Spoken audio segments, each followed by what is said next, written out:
Time. नमस्कार दोस्तों, मैं MS वर्मा अपने यूट्यूब चैनल क्राइम डायरी 9 पर जो है एक आज की जो कहानी है बड़ी ही शिक्षाप्रद है और शिक्षा से ही संबंधित है।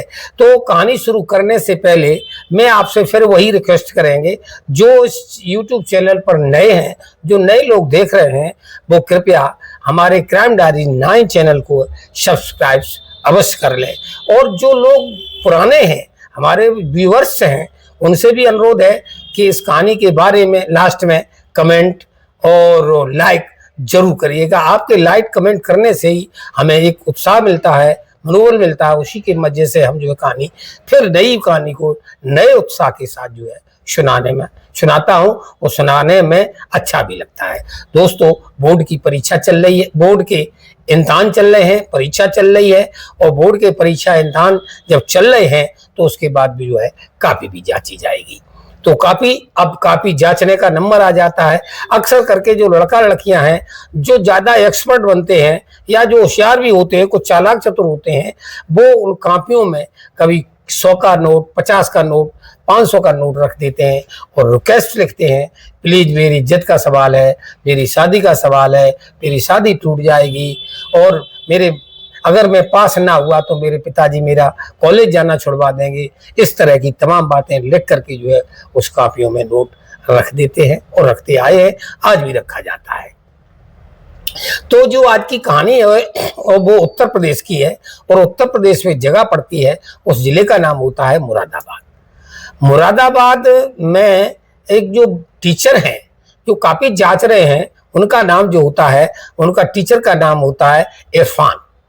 और जो इरफान जी हैं वो बायोलॉजी के टीचर हैं। बायोलॉजी का वो पेपर जांच रहे होते हैं और जो पेपर जांचते हैं तो एक कॉपी जांचते में जो वो कॉपी होती है वो एक लड़की की होती है, और उस लड़की ने जो इसमें 100 का नोट रखा हुआ होता है। और 100 का नोट रखने के बाद जो है वो लिखती है, प्लीज़ मेरी इज्जत का सवाल है, हमें थोड़ा सा देख लेना और मुझे पास कर देना।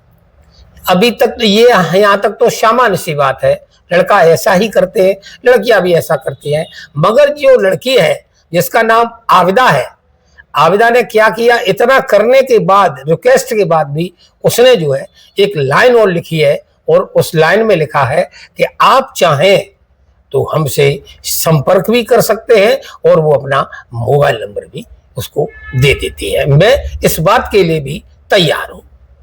दोस्तों, जब वो इरफान पढ़ते हैं तो दंग रह जाते हैं, सोचते हैं। अब वो कॉपी जांचने लगते हैं, नोट भी ले लेते हैं, कॉपी जांच रहे होते हैं। जब कॉपी जांचते हैं तो उनकी आंखें फटी की फटी रह जाती है। क्योंकि उस लड़की ने जो जवाब बायोलॉजी में पूछे गए थे 100% सही उत्तर दिया था। सबसे बड़ी बात यह है कि उसका उत्तर था वो बिल्कुल सही था, कहीं किसी भी तरह की कोई मिस्टेक नहीं थी। और जब मिस्टेक नहीं थी तो उनके दिमाग में इरफान के में चीज आती है कि लड़की ने ऐसा क्यों किया है, और रिक्वेस्ट भी डाली है, फोन नंबर भी डाला है और पैसा भी दिया है, ऐसा क्यों, जबकि नंबर उसका टोटल आ रहे हैं।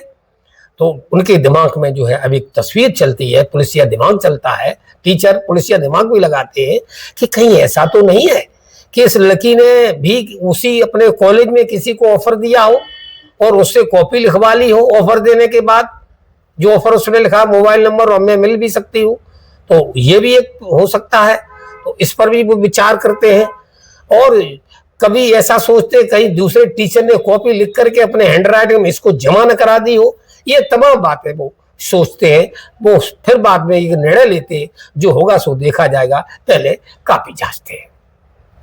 अब वो कॉपी जांचते हैं।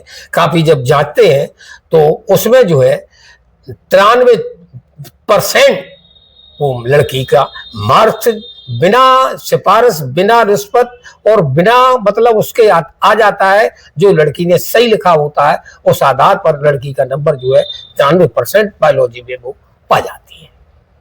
अब समय गुजर जाता है। अब समय जब गुजर जाता है, कॉपी जच जाती है, तो उनके दिमाग में आता है क्यों ना उस लड़की से फोन पे बात की जाए या उस लड़की से मिला जाए। शाम का वक्त हो जाता है, घर पे आ जाते हैं। वो टीचर साहब इरफान जी, और जब इरफान घर आ जाते हैं उत्सुकता बस जो है शाम को उस लड़की का नंबर लगाते हैं।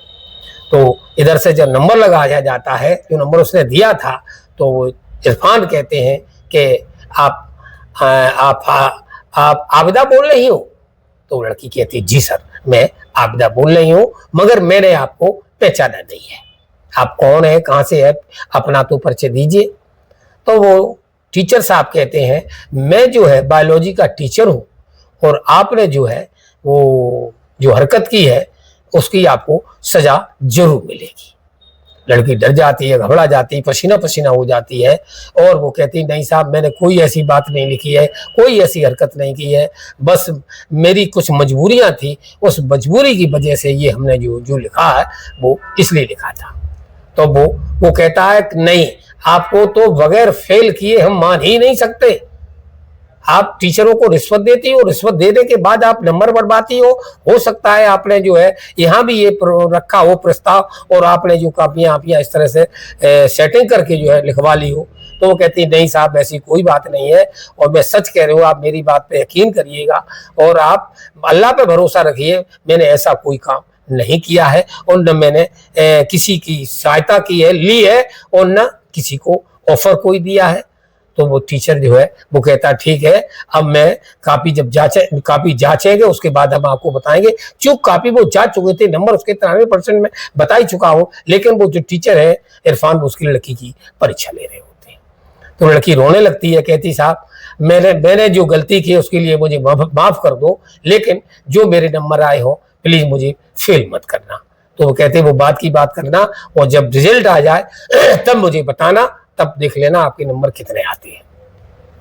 लड़की शकुजा जाती है और डर जाती है, सोचती है कि मैंने जो किया है वो गलत किया है, रिक्वेस्ट डाली है गलत डाली है, अब ये तो टीचर मुझे फेल करके ही मानेगा।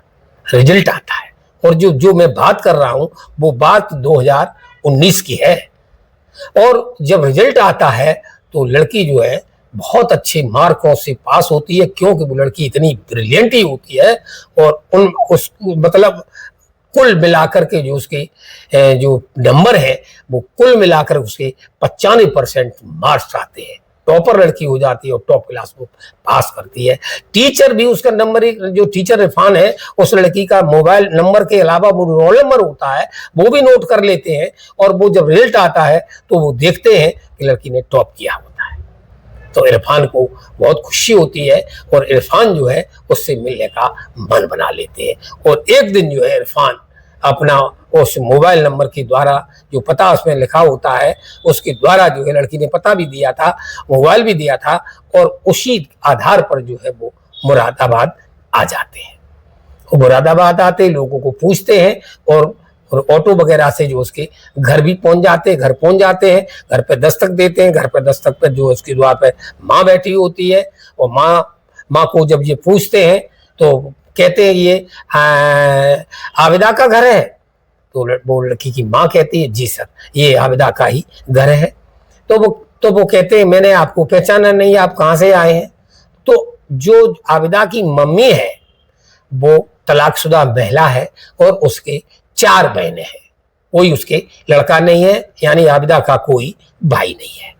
तो जो उसकी एक बहन भी पास खड़ी थी वो तुरंत घर के अंदर जाती है और जाकर के कहती है कि दीदी तुम्हें कोई एक आया हुआ है आदमी, वो आपका नाम ले रहा है, आपको तलाश रहा है। आबिदा आती है, आबिदा के चेहरे का जो नूर है वो नूर झलकता है, टपकता है। आबिदा मतलब आबिदा गजब की जो है सुंदरी हुआ करती है। नूर मैंने सब लगाया है, नूर झलक रहा था। तो देखते हैं टीचर साहब कहते वाह, जितनी सुंदर है उससे ज्यादा ये पढ़ने में भी तेज है, और जितनी पढ़ने में तेज है उससे ज्यादा भी ये सुंदर है। तो अब जब बात होती है तो वो कहती है मैं बायोलॉजी वाला टीचर आया हूँ, मेरा नाम आबिद है, और मेरा नाम इरफान है, और मैं बायोलॉजी का मास्टर हूँ। जो आपने नंबर मैंने लगाया था वो मैं ही हूँ। तो लड़की कहती साहब आ जाइए, अंदर बैठते हैं। और अंदर जब वो लड़की को बैठालते हैं, चाय पानी की व्यवस्था होती है, तमाम तरह की बातें होती हैं। जब बातें होती हैं तो वो उसका रुपए का कारण पूछते हैं और वो माँ साहब है वो मजबूरी भी पूछते हैं। तुमने लिखा था कि हमारी एक मजबूरी है, तो वो क्या मजबूरी है? तो वो लड़की, अब उसके माँ है, माँ के सामने अपनी मजबूरी बताती है। मजबूरी ये होती है वो लड़की पढ़ना चाहती है और ये जो उसकी माँ है वो पढ़ाना नहीं चाहती है। और माँ ने एक शर्त रखी थी कि अगर तू टॉप कर लेगी तो मैं तेरी पढ़ाई आगे जारी रखेंगे। तो मेरी माँ साहब मजबूरी ये थी जो कि मैं, इसलिए मैंने वो रुपए रखे थे।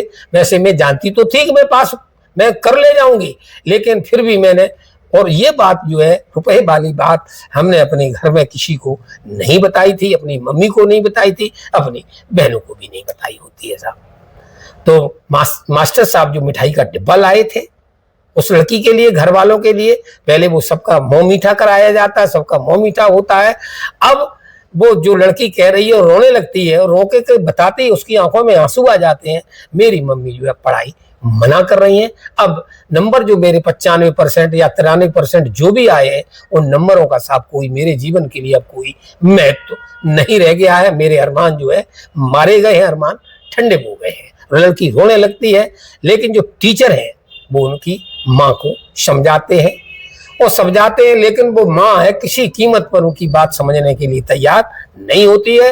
वो कहती है कि मेरी 3 बहनें और 3 बेटी और पड़ी हैं, मुझे शादी करनी है, अगर यही शादी नहीं करेगी तो मैं 3 की शादी कैसे कर पाऊंगी, और मैं इसे पढ़ाऊंगी, उससे बेहतर है मैं जो पैसा पढ़ाने में लगेगा मैं इसकी शादी में लगा दूं, निकाह में लगा दूं।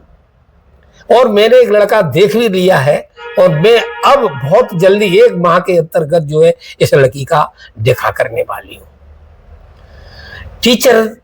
टीचर जो उसकी योग्यता, सोने की परख जौहरी जानता है और शिक्षा की परख जो है वो अध्यापक ही जानता है। वो जौहरी है, इसमें सोने का वो है, जौहरी है टीचर। तो वो जो है उनकी माँ को समझाता है, बुझाता है और बहुत प्रेशर करता है कि ऐसी लड़कियां पढ़ने वाली अपने समाज में तो छोड़ो है, अरे हिंदुस्तान की तो बात ही छोड़ो, अपने समाज की करो तो अपने समाज में है ही कहाँ, पढ़ने वाले लड़के तो है नहीं, लड़कियों की तो बात ही छोड़ो। आपकी लड़की बहुत ब्रिलियंट है, बहुत तेज है, मैं चाहता हूं आप इस लड़की को आगे पढ़ाएं। तो वो कहती मैं किसके सहारे, जमाना देख रहे हैं आप, जमाना कितना खराब है, मैं लड़की को अब घर से बाहर किसी कीमत पर नहीं निकाल सकते, क्योंकि मेरे पास कोई साधन नहीं है, मेरे पास कोई देख रेख करने वाला नहीं है। आज की लड़कियों का भरोसा ही किया जाए, क्या किया जाए? तो लड़की कहती मम्मी क्या मुझ पर भरोसा नहीं है? टीचर उसको समझाते हैं और समझाने के बाद जब ज्यादा प्रेशर किया जाता है तो टीचर इरफान जो है वो कहते हैं आप मम्मी से, उनकी से, कि आप किसी तरह से जो है परेशान मत होइए, इस लड़की की सारी जिम्मेदारी मेरी है, मैं इसे पढ़ाऊंगा भी और इसको मैं रखूंगा भी और इसको मैं मतलब अपनी लड़की की तरह से देखभाल इसकी हम करेंगे। मैं चाहता हूं कि मेरी समाज की कोई लड़की जो होनहार है वो आगे बढ़े। तो लड़की की माँ अंत पे जो है लड़की की माँ मान जाती है और वो टीचर जो है उस लड़की को ले अपने घर लाते, अपने गांव लाते हैं और उसकी जो तैयारी नीट की करा देते हैं। और नीट की जब वो लड़की परीक्षा देती है दोस्तों, पहली बार में वो टॉप रैंक में मतलब पास होती है और उसे मन माफिक जो है उसको स्कूल मिल जाता है, और जो स्कूल मिलता है वो उसे दिल्ली में मिलता है। माँ साहब जो इरफान जी है उनका एडमिशन MBBS में वहाँ करा देते हैं। लड़की पढ़ने लगती है और परीक्षा भी MBBS की जो आती है उसमें भी 3-4-5 वर्षीय कोर्स होता है, वो टॉप मार्क्स में ला करके वो पास करती है। अब यहां से आकर के जितना तो चल गया, अब उसके जीवन में एक ट्विस्ट आता है। ट्विस्ट क्या आता है? जो अब ईद का त्योहार आ जाता है और उसके जीवन में जो है वो एक लड़का आ जाता है और उस लड़के का नाम होता है जावेद। जो लड़की आबिदा है उसके जीवन में MBBS पढ़ाई कर रही है, उसके जीवन में एक लड़का आ जाता है और उस लड़के का नाम होता है जावेद बेहद ही ब्रिलियंट लड़का है। और अभी वो परिचय नहीं अपना बताता है, ईद का मतलब लड़का जो आ जाता है जावेद, जावेद जो है उसके घर पे आता है और घर पे जो जहां लड़की रह रही है, दिल्ली में पढ़ाई पढ़ रही है, जावेद उसके घर जाता है और घर जाने के बाद जो राशन पानी, उसके खाने का खर्चा पीना है, वो लड़का ला करके उसको देता है। तो अब उसका वो परिचय पूछती है लड़की जावेद को, तो जावेद बताता है कि मैं जो है मैं इरफान का लड़का हूं। इरफान, अब जब लड़की सुनती है इरफान के लड़के यहाँ पे, ऐसा तो माँ साहब ने कभी मुझे बताया नहीं था। और तब वो कहती तो अंदर आ जाइए। अंदर लड़का जब बैठता है तो उसके नूर को जब लड़का देखता है तो लड़का पहली नजर में दीवाना हो जाता है, पागल हो जाता है। इतनी उसने जीवन में जहां तक जो लड़कियां देखी इतनी सुंदर उसने लड़की देखी नहीं होती है। मैं पहले ही बता चुका हूं, जितनी भी वो पढ़ने में तेज है उससे ज्यादा वो सुंदर है, जितनी वो सुंदर है उससे ज्यादा सुंदर वो पढ़ने में भी होती है। जावेद जो है बंबई में इंजीनियरिंग की पढ़ाई कर रहा होता है, आईआईटी कॉलेज से वो इंजीनियरिंग की बंबई में पढ़ाई कर रहा होता है, परिचय होता है। तब वो लड़की बताती है माँ साहब ने आपका कभी नाम नहीं लिया और जब फोन भी किया था तब ये बताया था कि आज आपके पास कमरे पर एक लड़का आ रहा है जो आपका राशन पानी, आपकी नोटों की व्यवस्था करेगा और उसको चाय पानी करने के बाद जो है उसको रिटर्न कर देना और कोई बात नहीं है। लेकिन जब माँ साहब ने ये नहीं बताया था जो जावेद है वो मेरा लड़का है।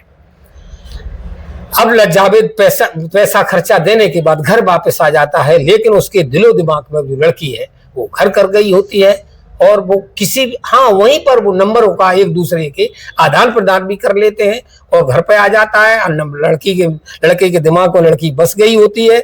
अब वो घर जहाँ पढ़ाई पढ़ता है वहां पहुंच जाता है और नंबर से, फोन से जो है, चैट से, बात से, फोन से उनसे बात होने लगती है। लेकिन बात आगे बढ़ने से पहले लड़की जो है आबिदा 1000 बार सोचती है और वो सोचती ये है कि मैं माँ साहब के घर में डकैती कैसे डालें।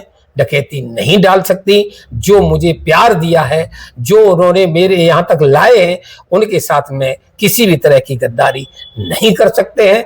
अगर माँ साहब ही चाहें तो कुछ सोचा जा सकता है, उससे पहले कुछ नहीं हो सकता है। तो लड़का, अब ईद का त्योहार आ जाता है। आबिदा जो है ईद के त्योहार पर यहाँ आती है मुराद माँ साहब के घर और वो लड़का भी घर आता है। अब जो लड़का है उसी लड़की की खिदमत में लगा रहता है, उसका अच्छे से ख्याल रखता है, उससे बात करता है, उसे हर बात मतलब जो भी चाहता है तो आबिदा भी जानती है। और उसकी मम्मी जो है इरफान की क्यों नहीं, जावेद की मम्मी जो है वो जान जाती है कि लड़का जो है अट्रैक्टिव हो गया है और मेरा लड़का इस लड़की को चाहने लगा है। तो वो अपने पिता से, अपने हस्बैंड से कहती है, इरफान से, देखा अपने लड़के की आज हालत, लड़का इसको जो है पसंद करने लगा है। तो वो कहते हैं मैं क्या करूं, मैं अगर हम इस लड़की को चाहने लगे या मैं इससे शादी कर ले अपने बेटे की, तो वो उसकी माँ जो है वो कहेगी अच्छा जो एक टीचर था, एक डकैत बन के आया था और मेरी लड़की को ले गया और लेके उड़ गया। जबकि मैं ये कह आया था वहां उस लड़की से, माँ से वायदा कराया था कि आप कतई मतलब चिंता न करें, ये लड़की जब पढ़ेगी बढ़ेगी आगे तो अपने पैरों पे खड़े होगी, अपनी तो वो शादी कर ही लेगी और तुम्हारी 3 बेटियों की भी यही शादी कर देगी। क्योंकि योग्यता में जो ताकत है और योग्यता में जो ताकत है, शिक्षा में जो ताकत है, वो अंध किसी में ताकत नहीं है। मैं वहां ये कह के आया था। अब जो असमंजस से मैं वो पड़ जाते हैं तो जो वो कहते हैं कि क्यों ना उसकी मम्मी से लड़की की जो आबिदा है उससे बात की जाए। बात की भी जाती है, उसकी जो है माँ साहब की घर से है वो जाती हैं, न तो लड़का जाता है और ना टीचर साहब जाते हैं, उसकी माँ जाती है और प्रस्ताव रखती है, बात रखती है। तो वो वहां कहती है मुझे तो कुछ चाहिए नहीं है, जो लड़की है वो ही आपकी है। आप आज मैं यहाँ हूँ वो मैं भी उसी लड़की की वजह से और आपके हस्बैंड की वजह से, आपके शौहर की वजह से हम यहाँ पर खड़े हैं। उसमें दोस्तों उन्होंने माँ साहब ने भी उनकी 2 लड़कियां हैं, उनकी शादी कर दी है। ये लड़की बड़ी शादी नहीं की है, अब उनके पास मात्र एक लड़की शादी के लिए वहां भी रह गई है और वो लड़की इस शादी के लिए जो है सहर्ष तैयार हो जाती है। दोस्तों इन दोनों का जो है शादी कर दी जाती है। MBBS कंप्लीट हो गई है, क्यों 19 की बात है 25 हो गई है, और उस लड़की को जो है बहुत बेस्ट कॉलेज में जो है डॉक्टरी में जो है उसका सिलेक्शन हो जाता है। आज वो सरकारी जॉब कर रही है। और उधर उसका जो मास्टर है, उसका जो लड़का जावेद है, जावेद जो है IIT करने के बाद, इंजीनियरिंग करने के बाद वो भी एक इंजीनियर बन जाता है, एक इंजीनियर और एक जो है डॉक्टर। दोस्तों उनकी शादी हो जाती है, उनका जीवन बड़े आराम से कट रहा होता है। तो जो आज मां साहब ने किया जीवन में, अच्छा किया, बुरा किया, करना चाहिए था, नहीं करना चाहिए था, ये फैसला हम आप पे छोड़ते हैं। कमेंट करके जरूर बताइएगा।